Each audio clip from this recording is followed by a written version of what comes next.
Aksi perampokan di Padat Karya Prabu Muli di toko kain Zahwa Tekstil terjadi pada siang hari. Menurut pengakuan korban yang bekerja sebagai pengasuh anak pemilik toko, ada 2 orang perampok bersenjata yang mengancamnya. Untuk melancarkan aksinya, para perampok yang menggunakan topeng mengikat tangan dengan kaki serta menutup mata korban dengan lakban.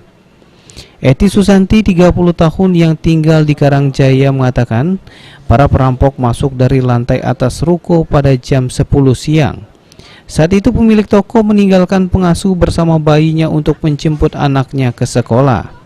Selang beberapa menit kemudian, pemilik toko yang bernama Lia Asmara melihat pengasuhnya sudah terikat dengan lakban dengan posisi terbaring. Eti yang baru bekerja selama 2 bulan sangat takut dengan kejadian ini.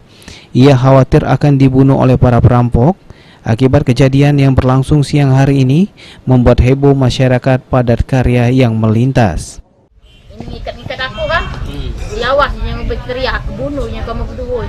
Dah aku diem baik kan, takut. Pakai pistol? Tidak, pakai pisau dia. Dua-duanya? Tidak, yang sikotnya tidak mulai pakai pisau. Kalau ikan dia mencari, aku di sini nak. Jadi dah jinguan yang kawinnya tadi nih.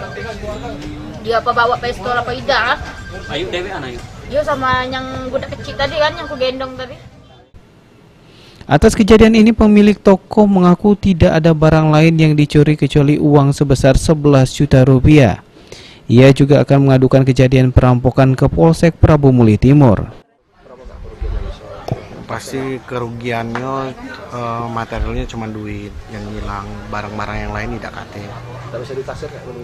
Lebih kurangnya kalau misalnya duit lebih kurangnya 11 juta lah. Kanit Reskrim Polsek Prabu Muli Timur Ibda Predi F. Triwahyudi mengatakan, sementara kasus perampokan ini masih tahap penyelidikan lebih lanjut. Untuk sementara kami akan melakukan penyidikan atas perkara ini. Kita masih ngecek dulu apakah benar-benar kejadian ini terjadi ataupun ada dugaan rekayasa. Cuman kami tidak bisa berspekulasi.